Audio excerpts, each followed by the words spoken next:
Buenas tardes a todos. Les saludamos en el amor de Jesucristo, todos los presentes y también los que nos están viendo en las redes sociales. Les enviamos un saludo caluroso de la iglesia El Mesías de Coatzacoalcos, Veracruz. Una bendición estar reflexionando sobre la carta o la epístola de Pablo a los romanos, este tratado acerca de la auténtica teología cristiana, lo que es el trasfondo de la fe. Y más que una religión, el cristianismo es una fe auténtica, una fe real. Las religiones son escépticas, ponen el énfasis en el hombre, en que el hombre pueda por sí mismo tratar de religarse con Dios. Las religiones son hedonistas, porque al hacer este énfasis en el hombre, entonces la voluntad de Dios ya no depende de Dios, sino de los deseos del hombre. La verdadera fe que se expresa en la palabra de Dios no es a través de méritos humanos, en ningún sentido. La fe expuesta en la Biblia es por medio de la justificación en Cristo Jesús. Y de eso vamos a tratar el día de hoy. Pablo usa la ilustración de Abraham, el padre de la fe, para mostrar a los casi cristianos, este es un término muy curioso, usado por Jonathan Edwards en uno de sus sermones, los casi cristianos, pero que no son cristianos, ¿no? Y haciendo referencia a aquel gobernante, ¿no? Que Pablo le dice, por poquito me persuades para ser cristiano. Y hay muchos casi cristianos en todas las sociedades y en todas las edades, ¿no? Y en especial en la iglesia de Roma eran judaizantes, legalistas, juzgaban unos a los otros, como ya hemos visto en los capítulos anteriores, medían con una vara distinta, ¿no? Con bastante hipocresía, ¿no? Así es que Pablo en este capítulo resume el argumento que ya habíamos nosotros visto y nos prepara para entender que la justificación del impío es por medio de la fe en Jesús, el Mesías, sin la participación de las obras de la ley. Así es que la sola fe en Cristo Jesús es la que nos salva. ¿Oramos? Señor, en esta hora que enfrentamos también nosotros problemas de incertidumbre, muchas filosofías huecas y sutiles que nos desvían de la verdad, aún personas casi cristianas que todavía siguen viviendo en sus obras, juzgando según la carne, la vanidad de sus mentes. Señor, convierte los corazones, convierte nuestras vidas a ti, Padre. Necesitamos esta palabra hoy. Se necesita oír claramente en las plazas, en los mercados, en los hogares, en la cárcel, en los hospitales. Se necesita oír el verdadero evangelio para que la gente sea liberada, realmente sea sanada, sea realmente tocada, renovada, transformada, se llenen de paz nuestra ciudad. Nosotros nos has puesto como mensajeros de paz y mensajeras a nuestras hermanas. Bendícenos y ayúdanos a entender esta palabra en el nombre de Jesús. Amén. En primer lugar, vamos a ver que Dios nos justifica por la fe. En segundo lugar, vamos a ver que Dios nos bendice. Y en tercer lugar, vamos a ver que Dios nos asegura por la sola fe en Cristo Jesús. Dice aquí el versículo 1 de Romanos 4, si me acompañas a leer 1 y 2, por favor. ¿Qué pues diremos que halló Abraham, nuestro padre según la carne? Porque si Abraham fue justificado por las obras, tiene de qué gloriarse, pero no para con Dios. Entonces, Los judíos se creían los meros, los mejores, de acuerdo a la carne. Y todavía por ahí hay una doctrina judaizante arraigada, ¿verdad?, en filosofías que tienen que ver con la segunda venida de Cristo, totalmente descontextualizadas de la Biblia, ajenas a las promesas y al pacto de Dios. Y mucha gente sigue esas teorías como si fueran realidades o verdades de la fe, porque no estudian la palabra y no la creen. Dice el versículo 3, porque ¿qué dice la Escritura? Creyó Abraham a Dios y le fue contado por justicia. Vamos a repetirlo. Creyó Abraham a Dios y le fue contado por justicia. Hay algunos que no lo repitieron, ya sé que no soy su pastor,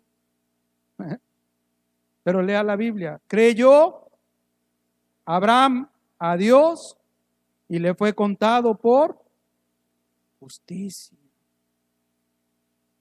¿Ya lo entendiste? ¿Te acuerdas de mi amigo de Guadalajara que se reía 3 veces de los chistes? Medítalo.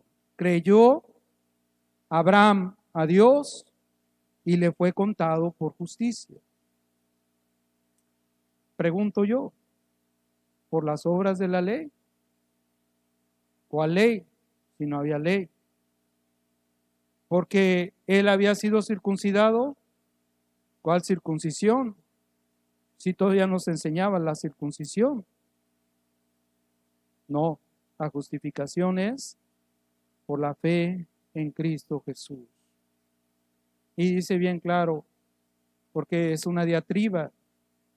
Pablo está hablando a su oponente ficticio, judaizante, y le dice, entonces Abraham en la carne, ¿por qué fue justificado? Porque le creyó a Dios. Eso está en Génesis 15:6. Y la confesión de fe de Westminster, a la que bien deberíamos de leer, dice que a los que Dios llama de una manera eficaz, también justifica gratuitamente, no infundiendo justicia en ellos, sino perdonando sus pecados y contando y aceptando sus personas como justas, no por algo obrado en ellos o hecho por ellos, sino solamente por causa de Cristo, no por imputarles la fe misma, ni el acto de creer, ni alguna otra obediencia evangélica como su justicia, sino imputándoles la obediencia y satisfacción de Cristo Jesús. No hay mérito humano, no hay jactancia humana. Dice el versículo 4, si así fuera, al que obra no se le cuenta el salario como gracia, sino como deuda, y resulta que todos somos deudores porque hacemos más mal que bien, porque pensamos más mal que bien, porque con nuestros labios alabamos a Dios y con nuestros labios maldecimos a los hombres que están hechos a imagen y semejanza de Dios, porque tenemos buenos pensamientos en los templos y en los edificios erigidos para Dios, pero también tenemos malos pensamientos. Dios nos justifica por la fe. No hay nada bueno en nosotros. Si Dios nos llamó de una manera eficaz, Él nos justifica gratuitamente por un acto de justicia. La semana pasada vimos que Jesús murió en la cruz y por lo tanto la justicia se realizó en su muerte, en el pago que Él hizo por nuestros pecados. Dios nos perdona los pecados, nos concede amnistía y perdón a todos los que creemos en Cristo Jesús. ¿Por qué? ¿O cuando la gente recibe regalos? A ver, ¿cuándo reciben regalos ustedes? Cumpleaños, aniversarios de bodas, ¿qué más? Navidad, días festivos, recibimos regalos. Pero si un día recibimos un regalo que no nos esperamos, ¿qué pensamos de la persona? ¿Nos lo está dando porque quiere o porque quiere algo de nosotros? ¿Porque nos quiere o porque quiere sacar algo de nosotros, no? Los papás somos muy perspicaces en ese sentido. A ver, hijita, ¿por qué me estás dando tantos besos hoy? ¿No? ¿O por qué me trajiste este regalito, mi amor? Es que voy a ir a ver el Super Bowl con los cuates de la iglesia y dame chance, ¿no? Ah, hay muchas formas en que la gente da regalos, pero también cómo la recibimos. Hay dos formas. La primera es, bueno, sí, lo merezco, ¿no? Gracias por acordarte de mí, pero lo merezco, ¿no? Había una ex esposa de un gobernador que escribió, merezco, merezco, merezco, merezco, merezco. Y hay gente que hace mantras y escribe merece y se levanta y repite 10 veces, merezco bendición, 10 veces. Hasta hay mantras evangélicas, de verdad. Y repiten, todo lo puedo en Cristo que me fortalece, el Señor es mi pastor, nada me faltará. No se olvidan de todo lo demás, pero ahí están repitiendo, ¿verdad? Cuando habla del sacrificio, de dar nuestra vida, porque no, esa parte no, nada más la bendición, ¿no? El mantra. Así somos. Nuestra naturaleza también es egoísta. Creemos recibir regalos por merecimiento y eso se llama religión.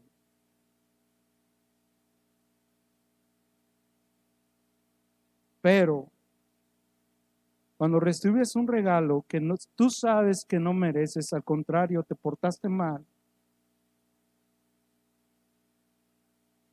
entonces tu actitud cambia. Tú sabes que le hiciste algo malo a esa persona, que andas hablando mal de esa persona, y esa persona viene y te hace un regalo,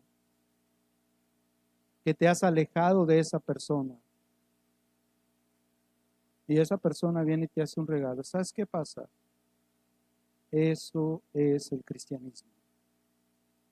Dios nos dio un regalo sin merecerlo. Entonces, no caigamos en la herejía judaizante. No caigamos en la religión de las obras del yo merezco. Y confiemos en Jesús, nuestro Señor. En el versículo 6 dice, como también David habla de la bienaventuranza del hombre, a quien Dios atribuye justicia sin obras, diciendo, bienaventurados aquellos cuyas iniquidades son perdonadas y cuyos pecados son cubiertos. Bienaventurado el varón a quien el Señor no inculpa de pecado. ¿Es pues esta bienaventuranza solamente para los de la circuncisión? Le pregunta Pablo a su contrincante. ¿O también para los de la incircuncisión? Porque si decimos que a Abraham le fue contada la fe por justicia, ¿cómo pues le fue contada? ¿Estando en la circuncisión o en la incircuncisión?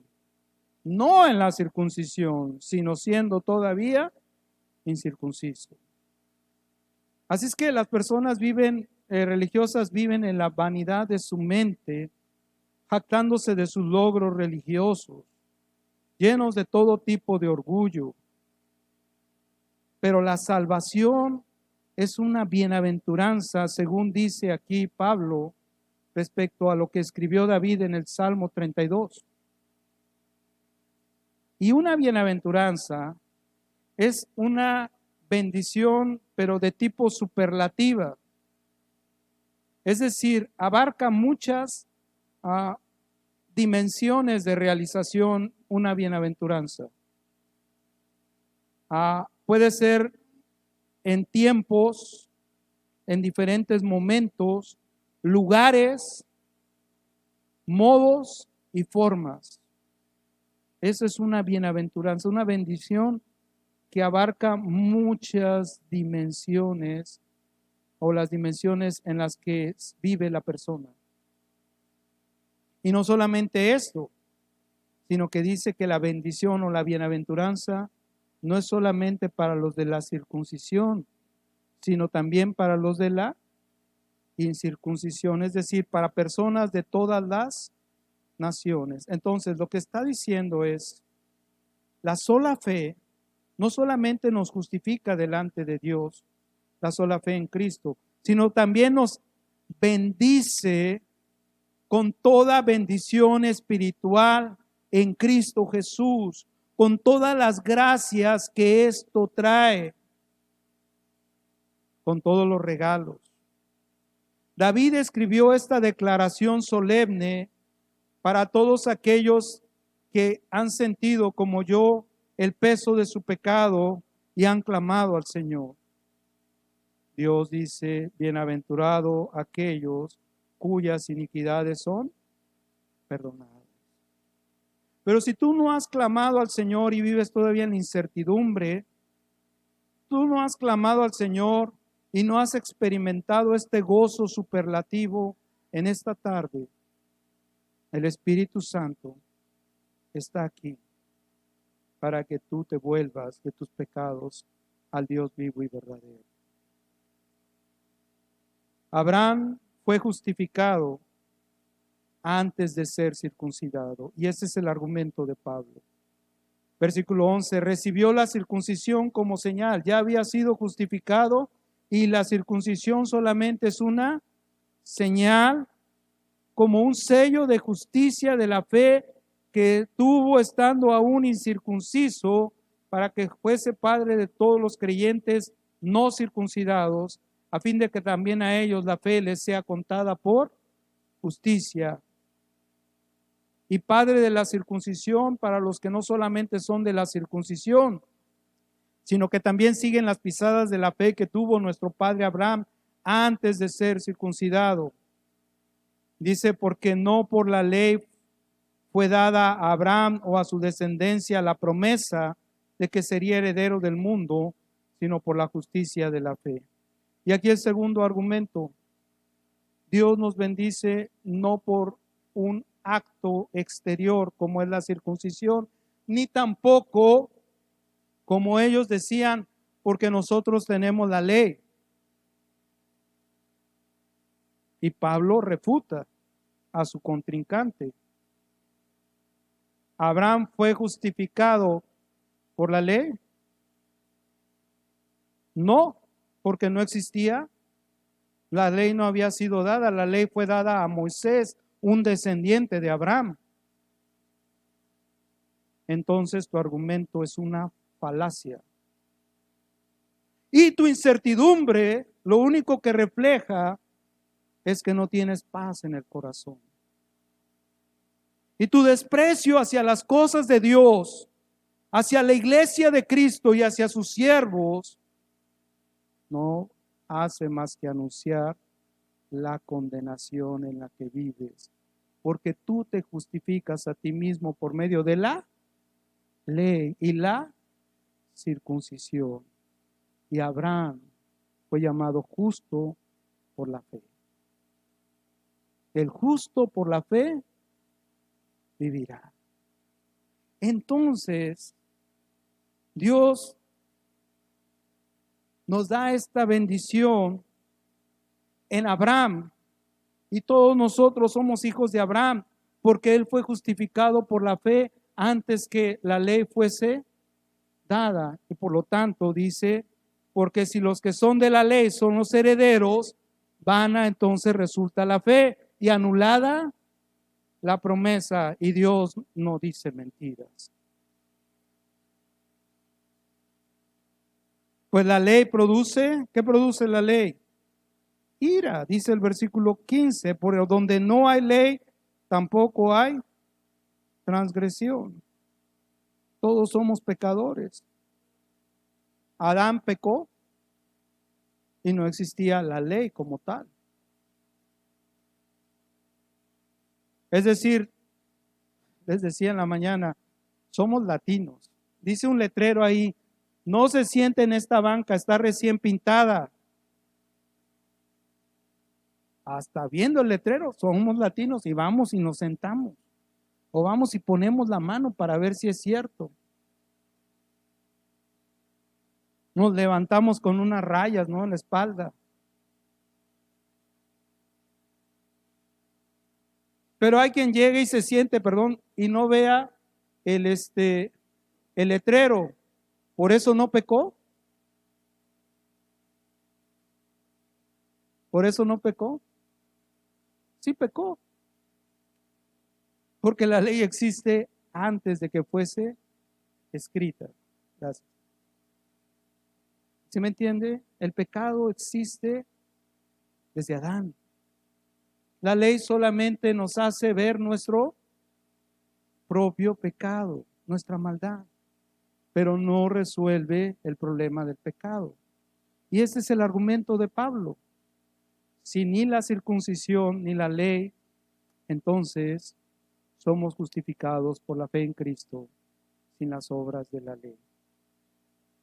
Y versículo 16, por tanto es por fe, para que sea por gracia, a fin de que la promesa sea, subraya esa palabra, firme. La promesa de Dios es firme, es segura, es cierta, no varía. La promesa de Dios es firme. Las ideas filosóficas cambian. La filosofía de la educación cambia.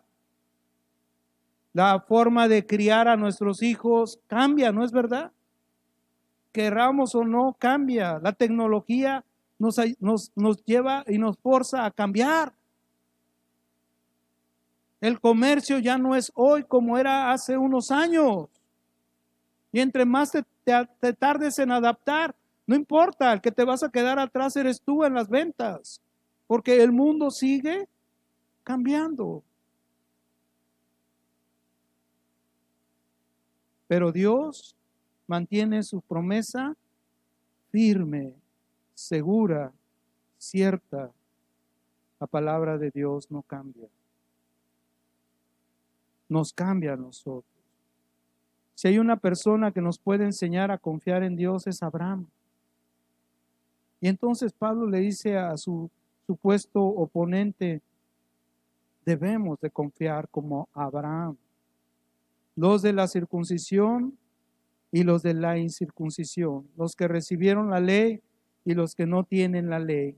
Por tanto es por fe para que sea por gracia, a fin de que la promesa sea firme para toda su descendencia, no solamente para la que es de la ley, sino también para la que es de la fe de Abraham, el cual es padre de todos nosotros, como está escrito, te he puesto por padre de muchas gentes delante de Dios, a quien creyó, el cual da vida a los muertos y llama las cosas que no son como si fuese. Y enseguida nos da tres cosas en que debemos de imitar a Abraham.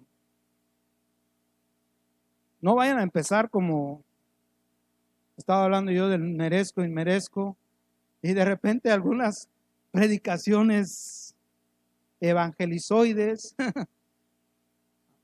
¿No te gustaría tener un esposo como Abraham?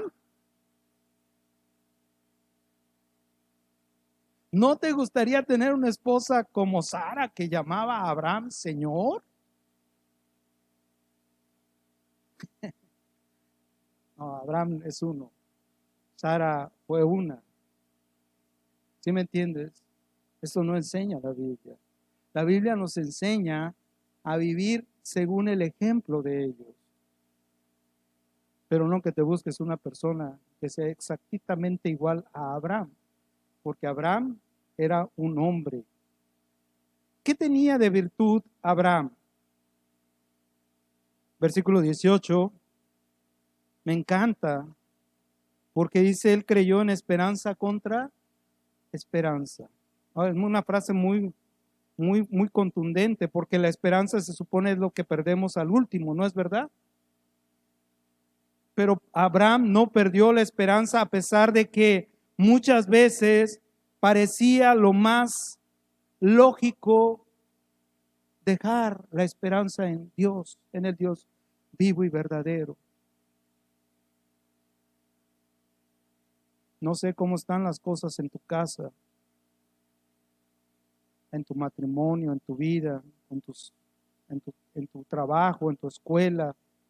No sé exactamente cómo están, pero Dios sí las sabe. Y yo sé que alrededor tuyo hay personas que critican tu esperanza y te hacen dudar. Y por eso es tan importante Abraham, porque ahí hay una persona que no siendo perfecta fue perfeccionada por Cristo Jesús, por la fe en Cristo, por Dios, porque creyó que de su simiente vendría la bendición a todas las naciones, a todas las familias de la tierra.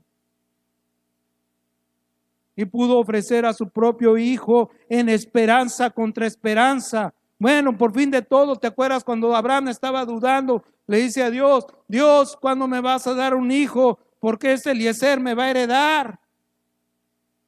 Es Damaseno, no es mi hijo, aunque es mi mayordomo, casi lo tengo como el principal, no es hijo de mi sangre. Y Dios le dice, no te heredará él ni su hijo.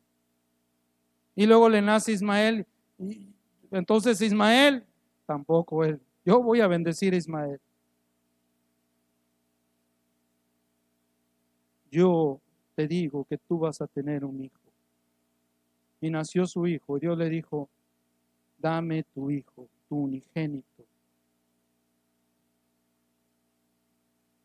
Y Abraham creyó en esperanza contra esperanza, que Dios lo podía resucitar y que de alguna manera que Abraham no sabía, su hijo no iba a morir.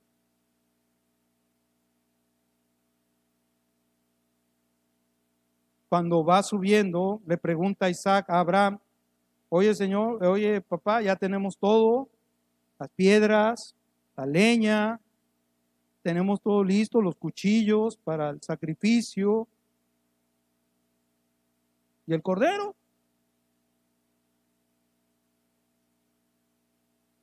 Y Abraham le dijo algo que para nosotros parece un dicho, pero no es esto: afirmar esperanza contra esperanza. La lógica de Dios supera la lógica del hombre. Irma, es un milagro que esté aquí, ¿verdad? Decían los doctores que ya no se iba a levantar, que ya no iba a caminar, ya no iba a hacer muchas cosas. Pero Irma está aquí. ¿Te puedes poner de pie, Irma? Eso es ilógico. Gracias. Gracias por tu vida. Gracias por tu familia. Una bendición. Gracias. Dios te bendiga. Gracias.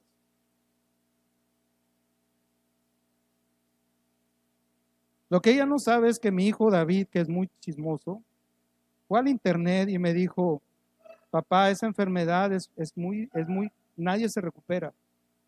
No hay casos de recuperación. Y mi hijo David, ya ves que es bien, le encanta investigar todo. Digo, pues ni modo, Dios se la puso bien difícil, él mismo a sí mismo, pero ella es su hija. Y aquí está. Porque creímos en esperanza contra esperanza. Porque nuestra fe, al contrario de lo que dicen estas filosofías y estas religiones, no es ciega, ni tampoco es irracional, ni se basa en supersticiones. Si tú me acompañas, 2 Pedro 1:16.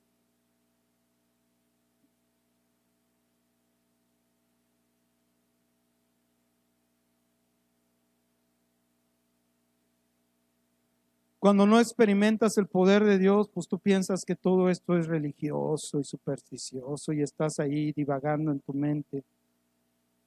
estos cristianos de veras, ¿cómo tienen? Pero Pedro dice, capítulo 1, versículo 16, porque no os hemos dado a conocer el poder y la venida de nuestro Señor Jesucristo, siguiendo ¿qué? Fábulas artificiosas, cuentos.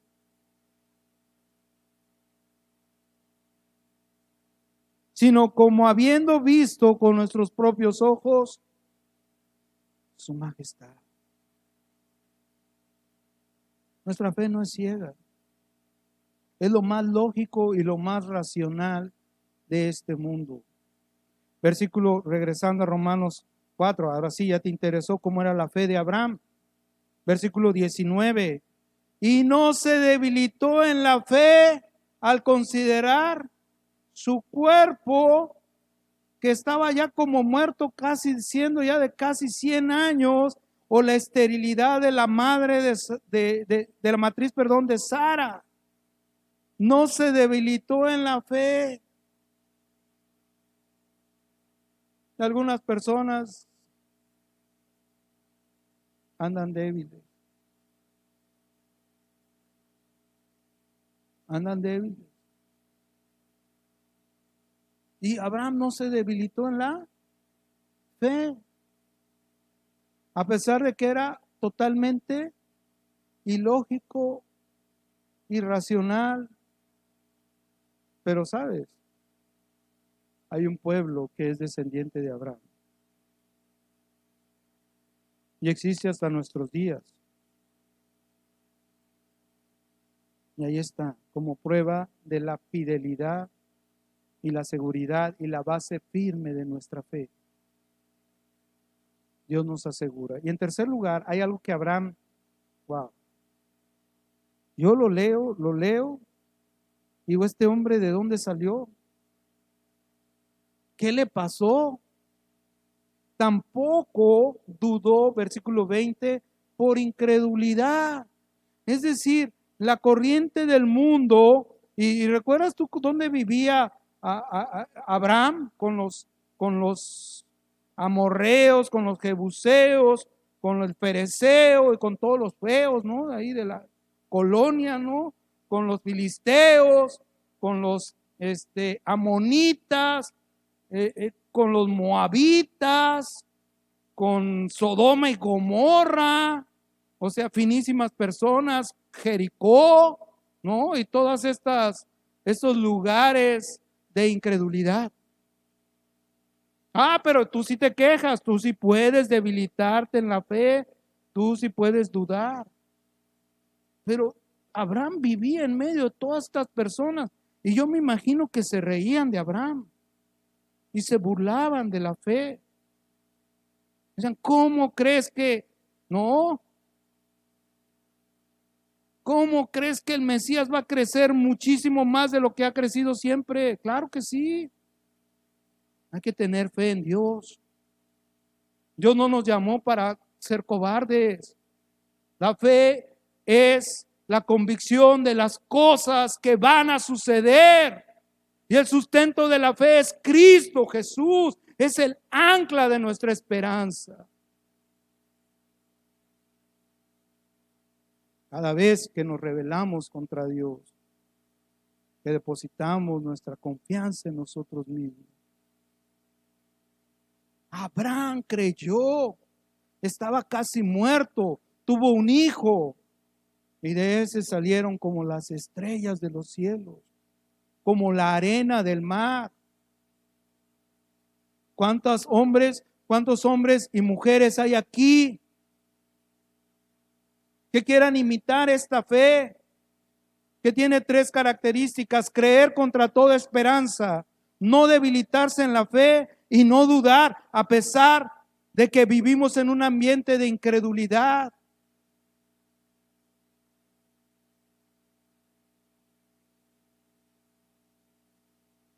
En Santiago 2:19, el apóstol Jacobo, ¿tú crees en Dios?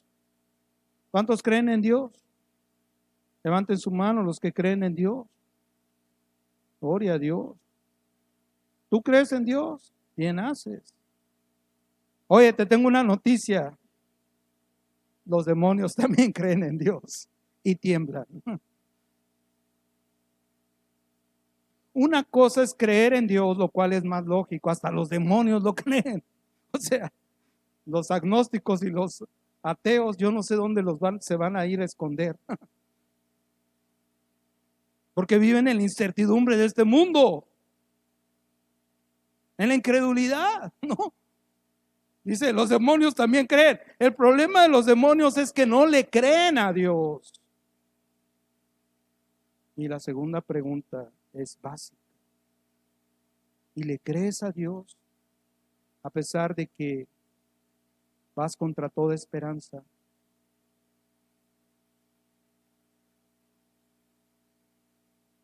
Y la conclusión es esta, capítulo 5, versículo 1.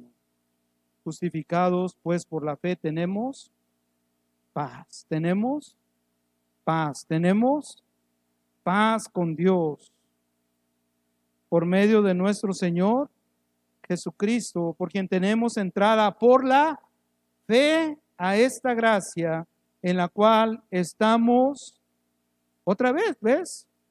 Firmes. Esta es la conclusión.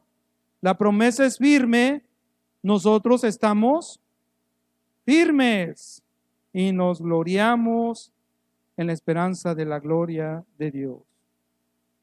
La paz que necesita usted viene de Dios y solo se recibe por medio de la fe en Jesucristo. Esto es el Evangelio. Hoy el Espíritu Santo está llamando a dejar las especulaciones y el orgullo humano. Hoy el Espíritu Santo nos ha envuelto a dar un paso de fe. Yo di ese paso de fe y no me arrepiento. Me envuelve la alegría de la presencia de Jesús. Hace unos años tuve la oportunidad de reunirme con mis compañeros de la universidad. Los quiero mucho, oro por ellos. Y me admiraban. Después de 30 años me admiraban.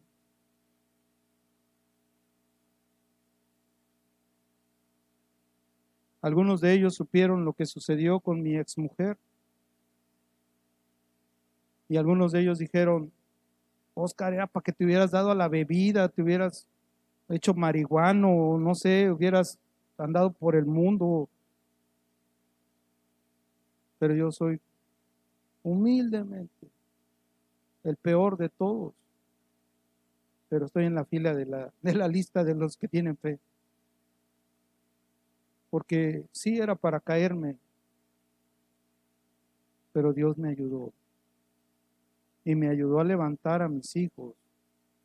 Y hoy mis hijos están sirviendo a Dios de maneras que yo había soñado que iba a suceder, pero que yo no sabía cómo. Así es que las cosas que parecen mal ayudan a bien a los que aman a Dios. Y no oro porque le vaya mal a Mari Carmen, al contrario, oro para que Dios tenga de ella misericordia, para que ella vuelva a los caminos del Señor, para que le sirva en el ministerio que Dios le ha dado. Eso es lo que Dios produce en nuestras vidas. Un sentido de la fe. Y yo sé que es ilógico, pero Dios me envolvió en la alegría de ser salvo. Y nada hasta ahora me ha quitado ese gran gozo de ver su gloria. Nos gloriamos en la esperanza de la gloria de Dios. ¿Te imaginas aquel día? Wow, ahorita que vamos a tomar la Santa Cena, anticipa lo que va a suceder aquel día, cuando creyentes de todas las edades, de todas las naciones, de todas las familias de la tierra, estemos juntos para la cena de las bodas del Cordero.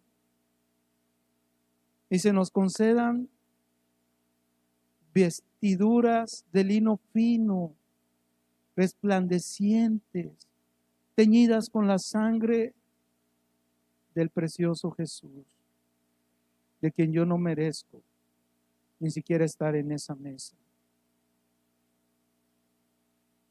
Y eso es lo que anunciamos. Eso es con lo que se revela el mundo. Eso es lo que seguiremos proclamando. El Evangelio de Jesucristo para la gloria de Dios. Que así sea.